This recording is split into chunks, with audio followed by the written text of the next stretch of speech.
أعوذ بالله من الشيطان الرجيم بسم الله الرحمن الرحیم ان اول بیت، بے شک پہلا گھر وضع للناس جو لوگوں کے لیے بنایا گیا ہے، للذی ببکۃ، وہ گھر ہے جو بکہ یعنی مکہ مکرمہ میں ہے، مبارکن، وہ گھر برکتوں والا ہے، وہدی للعالمین، اور تمام جہان والوں کے لیے ہدایت کا ذریعہ ہے۔ فی آیات بینات، اس گھر میں اللہ کی کھلی کھلی واضح نشانیاں موجود ہیں۔ مقام ابراہیم، ایک ان میں سے مقام ابراہیم ہے۔ ومن دخلہ کان آمنا، جو اس گھر میں داخل ہو گیا وہ امن میں آ گیا، پناہ میں آ گیا۔ وللہ، اور اللہ کے لیے، علی الناس، لوگوں پر فرض ہے، حج البیت، اس بیت کا، اس بیت اللہ کا گھر کا حج کرنا، من استطاع الیہ سبیلا، لوگوں میں سے اس شخص پر جو اس کی طرف جانے کی طاقت رکھتا ہو، استطاعت رکھتا ہو۔ ومن کفر، اور جس نے انکار کر دیا، کفر کیا اللہ کے حکم کا، اس کا، فإن اللہ غنی عن العالمین، پس بے شک اللہ تعالی تمام جہان والوں سے بے پرواہ ہے، غنی ذات ہے۔ سورہ آل عمران کی آیت نمبر 96 اور 97 آپ کے سامنے بیان ہوئی ہے۔ 4 درس ان 2 آیتوں کے بیان میں ہو چکے ہیں، آج 5واں درس ہے۔ کیونکہ اس میں بیت اللہ کی تاریخ ہے اور حج کے مسائل، فضائل وغیرہ ہیں، اور ان پچھلے 4 درسوں کا خلاصہ کیا ہے کہ سب سے پہلے یہودیوں نے ملت ابراہیمی کی نسبت سے حضور علیہ الصلوۃ والسلام پر اور مسلمانوں پر، صحابہ پر 2 سوال کیے تھے۔ ان 2 سوالوں کا جواب اللہ نے اس درس میں اور اس سے گزشتہ درس میں دیے۔ ایک سوال کا جواب پیچھے گزر چکا ہے اور ایک سوال کا جواب اس درس میں۔ پہلا سوال تو وہی تھا کہ اہل اسلام اگر ملت ابراہیمی پر ہونے کے دعوے دار ہیں کہ ہم ملت ابراہیمی پر ہیں، تو پھر اونٹ کا گوشت اور اونٹنی کا دودھ استعمال کیوں کرتے ہیں؟ تو جب کہ ملت ابراہیمی میں یہ چیزیں حرام تھیں، یہ یہودیوں کا سوال تھا کہ جب یہ وہاں حرام تھی تو آپ اس کو کیوں کھاتے ہیں؟ تو گزشتہ آیات میں اللہ نے ان کا جواب دیا، وہ گزر چکا ہے کہ یہ چیزیں ملت ابراہیمی میں حلال تھیں۔ حضرت یعقوب علیہ السلام نے صرف اپنی نظر مانی تھی، اس نظر کی تکمیل میں از خود ان اشیاء کو اپنے اوپر حرام کر لیا تھا، باقی سب بنی اسرائیل اور لوگوں کے لیے حلال تھیں، مگر آپ کی اولاد نے بھی محض آپ کی اتباع میں، آپ کے دیکھا دیکھی ان چیزوں کا استعمال ترک کر دیا، چھوڑ دیا۔ تو اس سے یہ لازم نہیں آتا کہ ملت ابراہیمی میں یہ چیزیں حرام تھیں۔ تو آپ کا یہ دعویٰ غلط ہے کہ آپ ہمارے اوپر جو اعتراض کر رہے ہیں، یہ اعتراض آپ کا ٹھیک نہیں ہے۔ ابراہیم علیہ السلام خود بھی اور ان کی اولاد بھی اونٹ کا گوشت کھاتے تھے اور اونٹنی کا دودھ استعمال کرتے تھے، تو اس لیے ملت ابراہیمی کہہ کے یہ اعتراض کرنا تمہارا درست نہیں ہے۔ یہ گزشتہ آیات میں گزرا۔ اور دوسرا اعتراض یہ تھا یہودیوں کا کہ دیکھو اے مسلمانوں، اے اہل اسلام، تم ملت ابراہیمی پر کاربند ہو کہتے ہو، تو پھر تم نے بیت المقدس کی بجائے بیت اللہ شریف کو اپنا قبلہ کیوں بنایا؟ یعنی یہودیوں کا دعویٰ یہ تھا کہ حضور علیہ الصلوۃ والسلام کی بعثت سے پہلے، نبوت سے پہلے سب لوگوں کا قبلہ بیت المقدس تھا۔ یہ یہودیوں کا دعویٰ تھا۔ اسی دعوے کی وجہ سے وہ حضور پر، جب حضور نے 17-18 مہینے جو ہے وہ بیت المقدس کی طرف رخ کر کے نماز پڑھا، پھر اللہ کا حکم آ گیا آپ بیت اللہ کی طرف رخ کریں، تو قبلہ بدل دیا گیا۔ تو اب یہودیوں نے اعتراض کیا کہ آپ نے بیت المقدس سے بیت اللہ کو قبلہ کیوں بنایا؟ تو اس میں اللہ نے ان آیات میں جواب دیا کہ ان اول بیت وضع للناس للذی ببکہ، کہ پہلا وہ گھر جو لوگوں کے لیے مقرر کیا گیا ہے، بنایا گیا ہے، وہ بکہ یعنی مکہ مکرمہ میں ہے۔ پھر ہم نے پچھلے درسوں میں بیت سے کیا مراد ہے اور پھر اس کے بارے میں جو احادیث ہیں وہ بھی آپ نے سنی، اور بیت اللہ کی تعمیر کے سلسلے میں جو حضرت آدم علیہ السلام نے تعمیر کی تھی، پھر حضرت ابراہیم علیہ السلام کی تعمیر ہے، اور بیت المقدس کی جو تعمیر ہے وہ حضرت سلیمان علیہ السلام کی ہے۔ اس سے پہلے ان دونوں گھروں کو حضرت آدم علیہ السلام نے بنایا تھا، اس کی تاریخ بھی ہم نے بیان کر دی ہے۔ اور اس کے بعد حوادث، طوفان وغیرہ آتے رہے حضرت آدم علیہ السلام کے بنانے کے بعد، پھر ہزاروں سال بعد بیت اللہ کی دوبارہ تعمیر حضرت ابراہیم علیہ السلام سے کروائی گئی، اور جو ہے بیت المقدس کی تعمیر حضرت سلیمان علیہ السلام کے ہاتھوں سے کروائی گئی. اور اسی طرح دین حنیف کیا ہے، ابراہیم علیہ السلام کے بارے میں جو اللہ نے قرآن میں جگہ جگہ فرمایا ابراہیم حنیف کان حنیفہ حنیفا مسلمہ، تو یہ حنیف کیا ہے اس کی تشریح بھی پیچھے گزر چکی ہے. پھر بکہ اور مکہ، یہاں اللہ نے مکہ کی جگہ بکہ کا لفظ استعمال کیا ہے، تو مکہ کا ایک نام بکہ بھی ہے اور مکہ کے کئی نام اور بھی ذکر کیے تھے. اور بکہ کا جو معنی ہے، دو معنی، ایک تو اجتماع ہے، لوگوں کا جمع ہونا، وہاں پوری دنیا سے لوگ جمع ہوتے ہیں خصوصاً حج کے دنوں میں، اس لیے اس کو بکہ کہتے ہیں. دوسرا معنی جھکانا اور توڑنا ہے کہ بڑے بڑے لوگوں کی گردنیں یہاں آ کے جھک جاتی ہیں، بڑے بڑے بادشاہ آ کے یہاں عاجز پڑ جاتے ہیں، اور جو حملہ کرنے والے لوگ ہیں یا بیت اللہ کو نقصان پہنچانے والے وہ ذلیل ہوں گے، اللہ ان کی گردنوں کو توڑ دیں گے. اصحاب الفیل کا واقعہ بھی، ہاتھی والے کا واقعہ بھی پیچھے بیان ہوا، گزر چکا. اور یہ بات بھی میں نے بیان کی تھی کہ بیت اللہ ایک دن شہید کیا جائے گا اور وہ قیامت کی نشانی ہوگی. حدیث میں آتا ہے، حضور نے فرمایا حبشہ کا ظالم بادشاہ ہوگا، سیاہ رنگ کا ہوگا، موٹی پنڈلیوں والا ہوگا، پست قد کا ہوگا، بڑا سنگ دل اور ظالم ہوگا، وہ خانہ کعبہ کی عمارت کو گرائے گا. اس کے بعد پوری دنیا کا نظام درم برم ہو جائے گا. گویا کہ قرب قیامت کی جو بڑی بڑی نشانیاں ہوں گی ان میں سے ایک نشانی بیت اللہ شریف کو نقصان پہنچانا بھی ہے، اس کو گرانا بھی ہے. اور اسی طرح پچھلے درسوں میں بیت اللہ شریف کے جو فضائل ہیں ان کو بیان کیا گیا کہ اللہ نے یہاں دو فضیلتیں تو یہاں ان آیات میں بیان فرمائی. ایک فرمایا مبارکن وہدی للعالمین، کہ وہ گھر برکتوں والا ہے. اور برکتوں سے کیا مراد ہے، تو اس کی وجہ سے اس کی برکات کتنی ہے کہ وہاں جا کے نماز کا ثواب کتنا بڑھ جاتا ہے اور وہاں ہر عمل کا ثواب کتنا بڑھ جاتا ہے، یہ اس کی برکتیں ہیں، یہ بھی بیان ہو چکا. اور اسی طرح وہدی للعالمین کہ تمام جہان والوں کے لیے بیت اللہ مرکز ہے اور ہدایت ہے.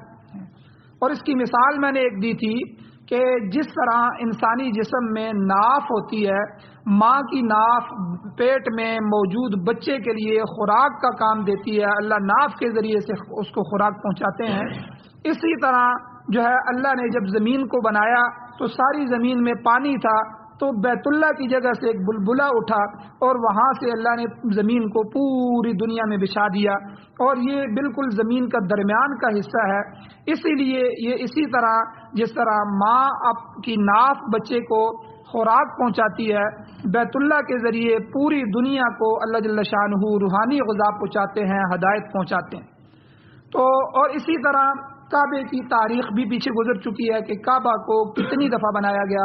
سب سے پہلے حضرت آدم علیہ السلام نے بنایا، پھر اس کے بعد اس کی تجدید ہزاروں سال بعد حضرت ابراہیم علیہ السلام کے ہاتھوں ہوئی. پھر قبیلہ جرہم جو حضرت اسماعیل علیہ السلام کا سسرالی قبیلہ تھا، تو اس کے ہاتھوں سے پھر تیسری دفعہ تعمیر ہوئی. پھر چوتھی دفعہ قوم عمالقہ کا ذکر بھی آتا ہے. پانچویں دفعہ قریش نے حضور علیہ السلام کی نبوت سے پہلے جو ہے اس کو تعمیر کیا، جس میں یہ خاص واقعہ میں نے بتایا تھا کہ پیسے حلال لگانے کی وجہ سے پورا بیت اللہ نہیں بنا سکے، حتیم کو باہر کر دیا گیا، اور عمارت جو ابھی بنی ہوئی ہے یہ بیت اللہ کی عمارت ہے اور حتیم بھی بیت اللہ کے اندر شامل ہے.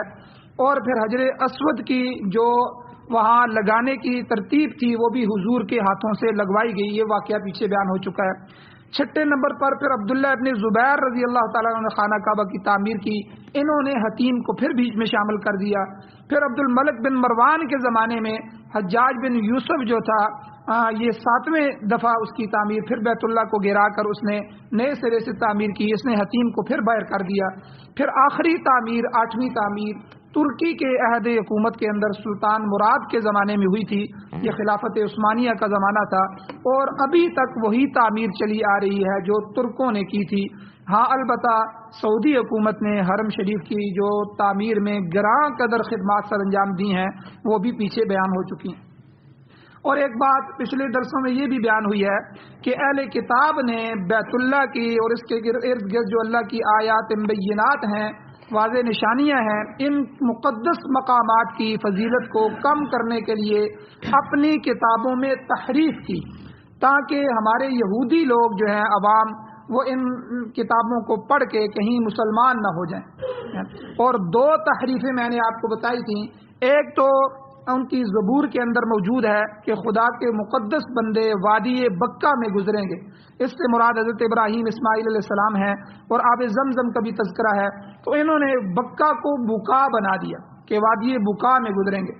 اور اسی طرح دوسرا ان کی کتابوں میں صفا اور مروہ کا ذکر بھی ملتا ہے. مروہ میں کہ اس مقام پر حضرت ابراہیم علیہ السلام نے اپنے بیٹے کی قربانی دی. تو ظاہر بات ہے وہاں حضرت اسماعیل علیہ السلام کو پہنچایا گیا تھا اور یہودی حضرت اسحاق کی قربانی مانتے ہیں. تو اس لیے اس کا انکار کرنے کے لیے انہوں نے مروہ کو موریا بنا دیا, یعنی یہ تحریف کی تاکہ لوگوں کو سمجھ ہی نہ آئے. تو اپنی کتابوں کو بھی بدل دیا. تو یہ اس کا بھی تفصیلاً تذکرہ پیچھے گزر چکا ہے. اور کل کے درس میں ہم نے اللہ نے فرمایا فیہ آیات بینات, اس میں واضح نشانیاں ہیں. ایک مقام ابراہیم ہے, اس کی تفصیل بھی گزری ہے. دو معنی بیان ہوئے. ایک تو مقام ابراہیم سے مراد یہاں اقامت ابراہیم ہے کہ ابراہیم علیہ السلام نے اپنی اولاد کو یہاں آباد فرمایا.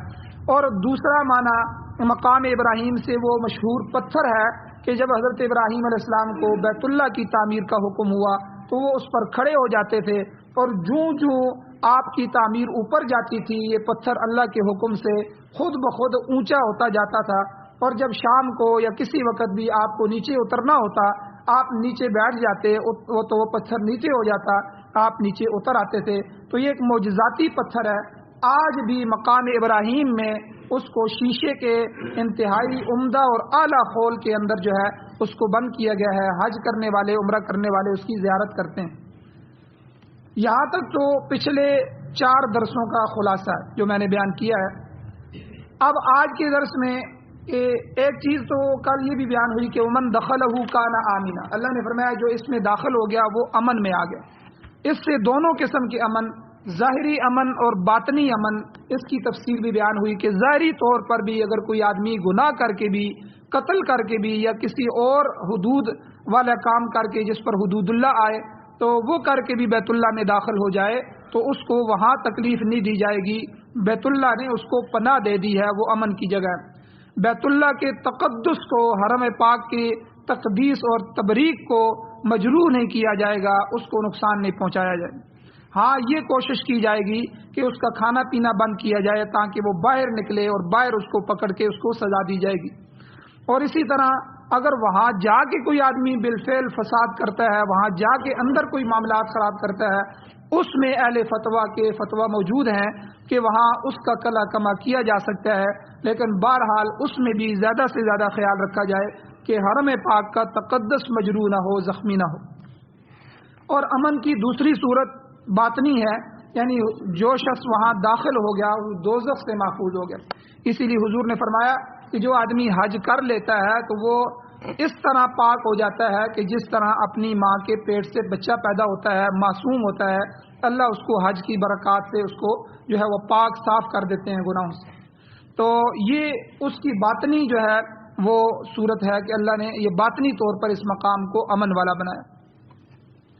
آج کے درس میں ایک تو فرضیت حج کے بارے میں اللہ نے ان آیات میں فرمایا کہ وَلِلَّهِ عَلَى النَّاسِ حِجُّ الْبَيْتِ, اللہ کے لیے, اللہ کی رضا کے لیے لوگوں پر فرض ہے حج البیت, بیت اللہ شریف کا حج کرنا.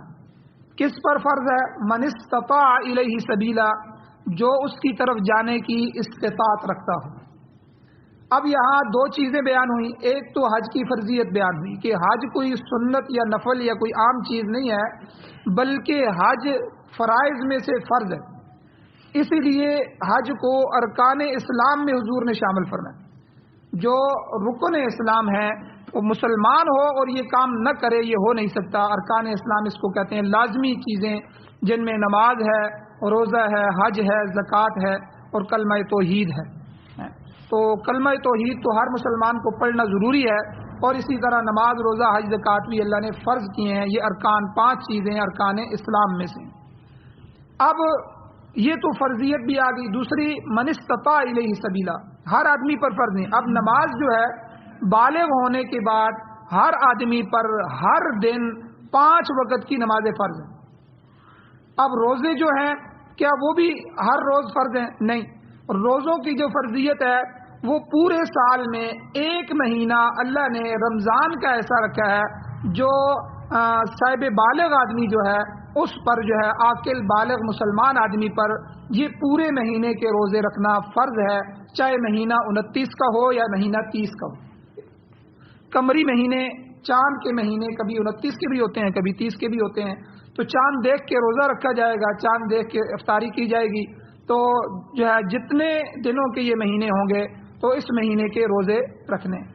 اسی طرح زکوٰۃ کی جو فرضیت ہے، زکوٰۃ کی جو فرضیت ہے یہ سال کے بعد ہر مسلمان پر نہیں ہے، بلکہ اس مسلمان پر جو صاحب نصاب ہو، اس کا مال نصاب تک پہنچتا ہو اور بعض ضروری شرائط بھی پوری ہوتی ہوں، ان کو جو ہے سامنے رکھتے ہوئے اس پر جو ہے پورے مال کی زکوٰۃ جو ہے وہ فرض ہے۔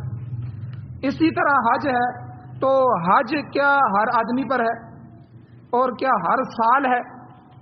اس کی وضاحت بھی حدیث میں فرمائی گئی، بلکہ ایک حدیث میں آتا ہے حضور علیہ الصلوۃ والسلام حج کی فضیلت بیان فرما رہے تھے، تو چونکہ صحابہ پوچھ لیتے تھے تو ایک صحابی کھڑے ہو گئے، انہوں نے کہا کہ اللہ کے نبی آپ کہتے ہیں حج فرض ہے، کیا ہر سال فرض ہے؟ حضور علیہ الصلوۃ والسلام نے کہا بیٹھ جائیے، تو حضور نے توجہ نہیں دی، دوسری دفعہ پوچھا، تیسری دفعہ پوچھا تو یہی فرمایا، چوتھی جگہ جب کھڑے ہونے لگے حضور نے سختی فرمائی، غصہ فرمایا کہ تو جب تک آپ کو کہا نہ جائے آپ سوال نہ کریں۔ تو آپ نے یہ پوچھا ہے، تو اگر میں اللہ کے حکم سے کیا دیتا کہ ہاں ہر سال فرض ہے تو مسلمانوں پر کتنی تکلیف ہوتی؟ تو کیا ہر سال ہر مسلمان حج کر سکتا ہے؟ اتنی استطاعت تو کوئی بھی نہیں رکھتا، اور اگر فرض ہوتا تو وہ کرنے کی کوشش کرتا، تو پوری دنیا میں جو ہے وہ تکالیف ہوتی، مشقت پیدا ہو جاتی۔ تو اس لیے حضور نے پھر ان کو فرمایا کہ ہر سال فرض نہیں ہے، بلکہ قرآن نے کہا کہ من استطاع الیہ سبیلا۔ اب دوسری حدیث میں آتا ہے کہ حضور علیہ السلام سے سوال کیا گیا، حضور استطاعت کیا چیز ہے؟ یہ قرآن نے جو کہا کہ جو وہاں جانے کی استطاعت رکھتا ہو، من استطاع الیہ سبیلا، تو یہ کیا ہے؟ تو حضور نے حدیث میں فرمایا الزاد والراحلہ، سواری اور توشہ۔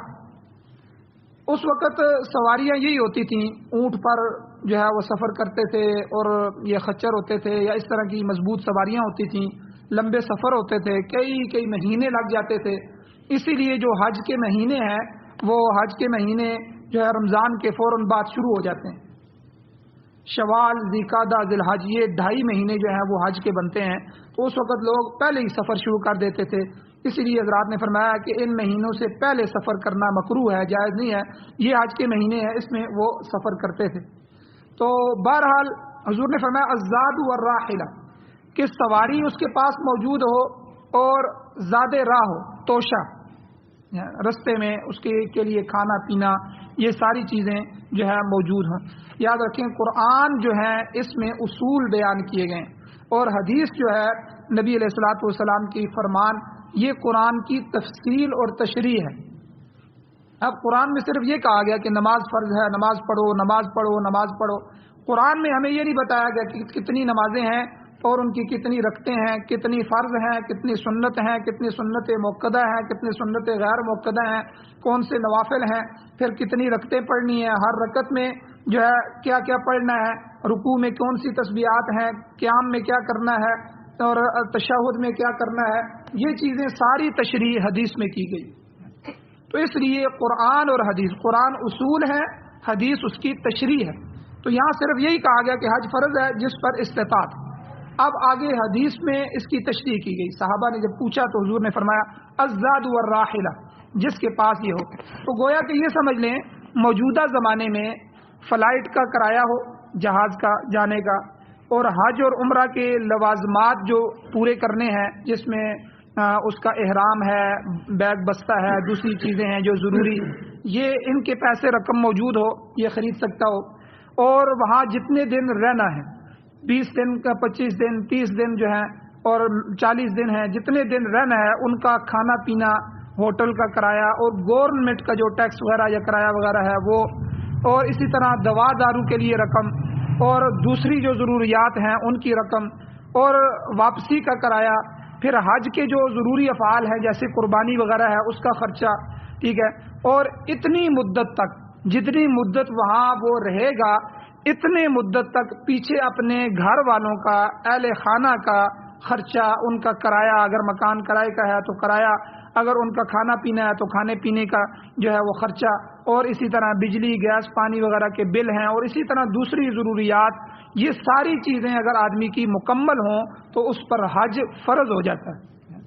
اتنی رقم موجود ہو کہ یہ کر سکتا ہو تو پھر اسے جو ہے مکان بنانے سے پہلے پہلے یا دوسری ضروریات پوری کرنے سے پہلے پہلے جو ہے وہ حج اس پر فرض ہو جاتا ہے، اس پر حج کرنا ضروری ہو جاتا ہے۔ اب وہ فوراً پہلے حج کرے۔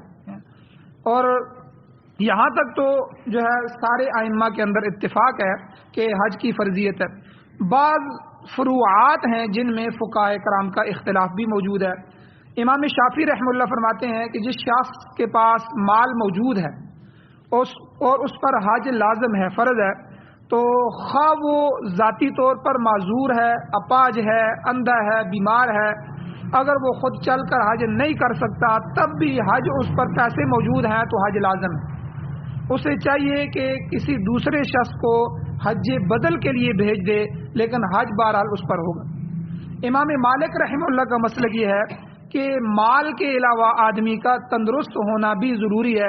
اگر وہ خود سفر اختیار کرنے سے معذور ہے تو حج ساقط ہو جائے گا، چاہے اس کے پاس کتنا مال موجود کیوں نہ ہو۔ ہمارے امام اعظم ابو حنیفہ رحمہ اللہ فرماتے ہیں کہ حج کی فرضیت کے لیے مال اور جان دونوں لوازمات کا ہونا ضروری ہے۔ انسان صاحب مال بھی ہو اور تندرست اور توانا بھی ہو تب حج فرض ہوتا ہے، کیونکہ حج جو ہے یہ مالی اور بدنی دونوں قسم کی عبادات کا مرکب ہے۔ کچھ ہماری عبادتیں مالی ہوتی ہیں، کچھ جو ہے وہ جانی ہوتی ہیں، کچھ مالی اور جانی دونوں ہوتی ہیں۔ جیسے دیکھیں زکوٰۃ پہ ہماری جان تو خرچ نہیں ہوتی، مال خرچ ہوتا ہے، یہ خالص مالی عبادت ہے۔ حج میں جان بھی خرچ ہوتی ہے، مال بھی خرچ ہوتا ہے، یہ مالی اور جانی دونوں عبادت ہے۔ اسی طرح جو نماز ہے، نماز میں ہمارا مال نہیں لگتا، ہماری جان جسم استعمال ہوتا ہے، تو یہ بدنی عبادت ہے۔ تو اسی لیے التحیات للہ والصلوات والطیبات، یہ جو ہم ہر نماز میں اقرار کرتے ہیں، اے اللہ ہماری جانی عبادتیں، مالی عبادتیں، بدنی عبادتیں، یا اللہ یہ للہ تیرے لیے ہے، یا اللہ ہماری ساری عبادتیں، نظر، منت اور جو ہے مانگنا اور احتیاج، محتاج، اور یہ بدنی مالی جتنی عبادتیں ہیں، اے اللہ یہ تیرے لیے ہیں، تیرے علاوہ نہ کوئی نبی، نہ کوئی ولی، کوئی بھی ان کا مستحق نہیں ہے۔ تو عبادت صرف اللہ کے لیے ہے، اس کا اللہ ہر نماز میں ہم سے اقرار کرواتے ہیں، التحیات للہ والصلوات والطیبات، تینوں قسم کی عبادتیں اللہ کہتے ہیں وہ للہ میرے لیے۔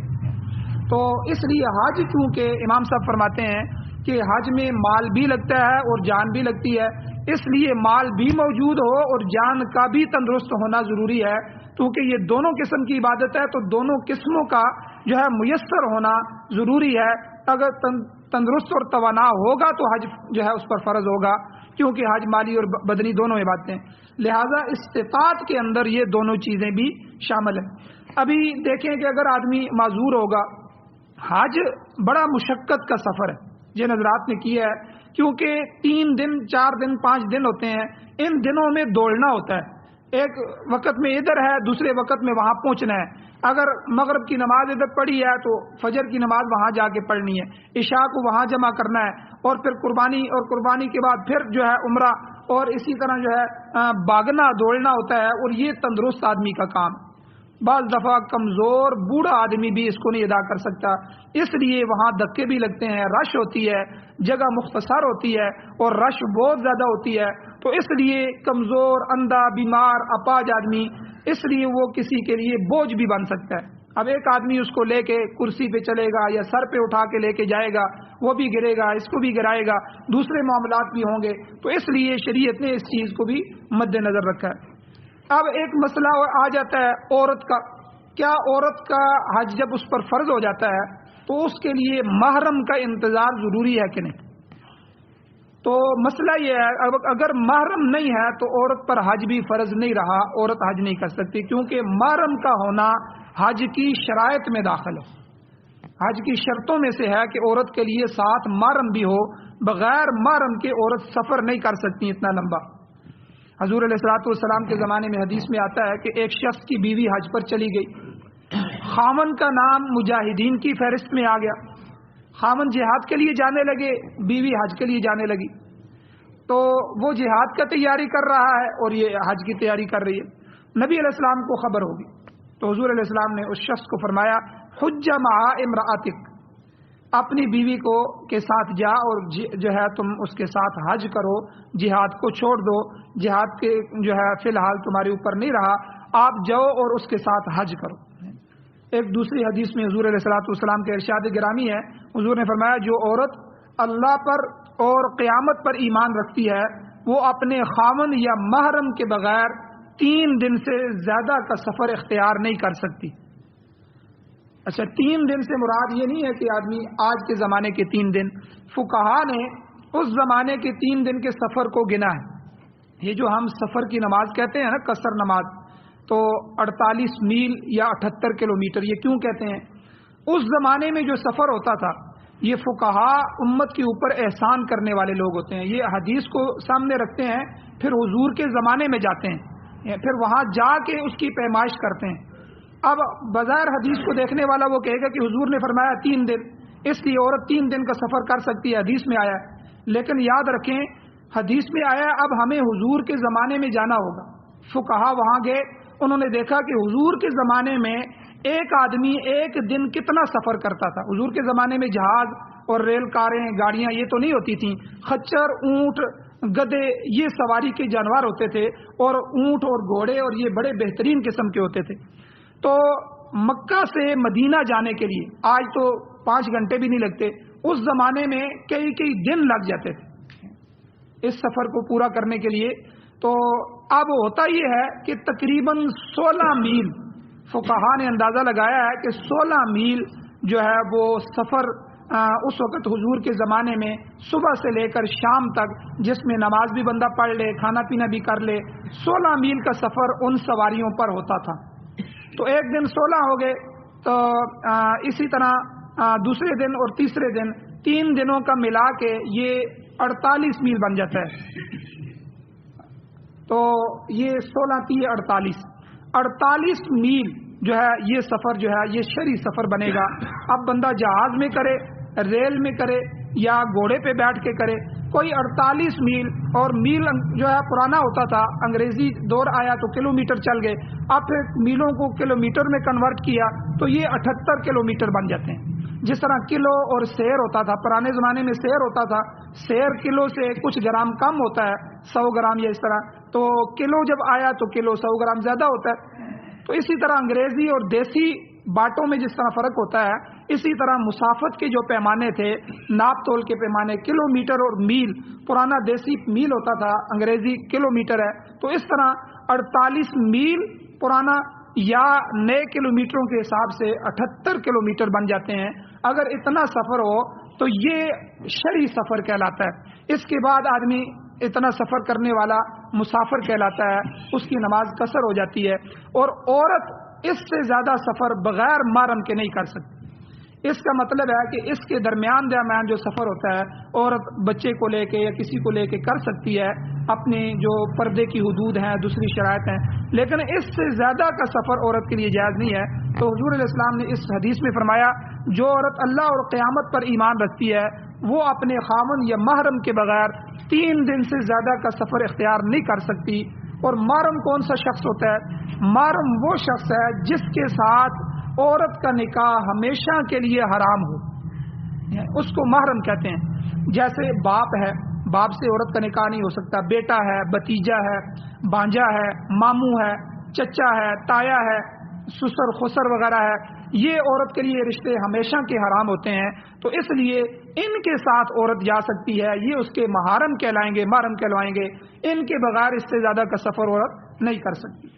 اب آخری بات قرآن مجید نے، یہ تو حج کے مسائل میں سے ضروری مسائل اسی آیت میں اللہ نے بیان فرمائے، آخری بات اللہ نے فرمائی ومن کفر، کہ معترضین حج، جو کوئی حج کے کا انکار کرے گا۔ یاد رکھیں ہمارے معاشرے میں جو ہی قربانی آتی ہے نا، جو ہی حج کا موسم آتا ہے، بہت سے لبرل ٹٹو نکل آتے ہیں، وہ جی حج کی کیا ضرورت ہے، آپ کا پڑوسی غریب ہے اس پر خرچ کریں، اور غریب کی بیٹی ہے۔ اچھا، جب انہوں نے 1.5-2 لاکھ کا موبائل رکھا ہوتا ہے، ان کو کہا جائے کہ آپ نے 2 لاکھ کا موبائل کیوں رکھا ہے، آپ 5,000 کا موبائل لے لیں اور یہ باقی جو آپ کی 1.5 لاکھ کی رقم ہے یہ آپ کسی غریب پہ خرچ کریں۔ بھائی جب اللہ کی فرائض کا وقت آتا ہے اسی وقت تمہیں یہ باتیں یاد آتی ہیں۔ یاد رکھیں جو چیز اللہ نے فرض کر دی ہے اپنی بیٹی کی شادی سے بھی پہلے اس کو ادا کرنا ضروری ہے۔ جب آپ کے پاس اتنی رقم موجود ہے پھر یہ نہیں ہے کہ میں نے اپنے بچوں کی شادی کرنی ہے، ان کے مکان بنانے ہیں، ان کی تجارت کرنی ہے، ابھی تو میں نے یہ بھی کرنا ہے، پھر آخر میں جی جب عمر بچ جائے گی تو آخری عمر میں جا کے میں حج کروں گا جی۔ یعنی ہم حج کو ایک فالتو چیز سمجھتے ہیں کہ اب جب فارغ ہو گیا، بالکل نکما ہو گیا اور آخری عمر پہنچ گئی 60 65 70 سال، بس اب تو میری ساری ذمہ داریاں پوری ہو گئی ہیں جی، اب میں حج کروں گا۔ بھائی تم نے حج کو مذاق بنایا ہوا۔ حج بالغ ہونے کے بعد اگر اتنا مال ہے، 15 سال 14 سال کا بچہ جب بالغ ہو جائے، اگر اس کے مال کو دیکھا جائے گا، اس کی وراثت میں اگر اس کو مال اتنا مل چکا ہے تو اس پر فوراً حج فرض ہوگا، اسی سال وہ حج کرے۔ ہاں دوسری حکومت کی کوئی مجبوریاں ہیں، اس کا نام نہیں نکلتا یا اس کے لیے جو ہے کوئی اور بندوبست نہیں ہو سکتا، کورونا کے حالات ہیں یا کوئی اور مصیبتیں ہیں، وہ الگ بات ہے، پھر اگلے سال کرے، ورنہ اسی سال کا حج اس پر فرض ہو جاتا ہے۔ تو اور ہم کیا کرتے ہیں؟ تو اس لیے حضور علیہ الصلوۃ والسلام نے فرمایا من کفر، جو کوئی کفران کرے گا، اکثر مفسرین نے یہی ترجمہ کیا ہے کہ جو شخص استطاعت ہونے کے باوجود حج کرنے سے کفران کرے گا یعنی حج نہیں کرے گا، تو فإن اللہ غنی عن العالمین، بے شک اللہ تعالی جہان والوں سے بے نیاز ہے، بے پرواہ ہے۔ اچھا یہاں ایک حدیث ہے، بڑی سخت حدیث ہے۔ حضور علیہ الصلوۃ والسلام نے فرمایا کہ حدیث میں آتا ہے کہ حضور سے صحابہ بیٹھے تھے تو حضور نے فرمایا کہ جس شخص پر حج فرض ہو جاتا ہے اور فرض ہونے کے بعد وہ اس کے لیے کوشش نہیں کرتا، درخواست نہیں دیتا، آگے نہیں جاتا، کوشش نہیں کرتا، تو حضور نے فرمایا ہماری طرف سے ہمیں کوئی فکر نہیں ہے کہ وہ شخص یہودی ہو کر مرے یا نصرانی ہو کر مرے۔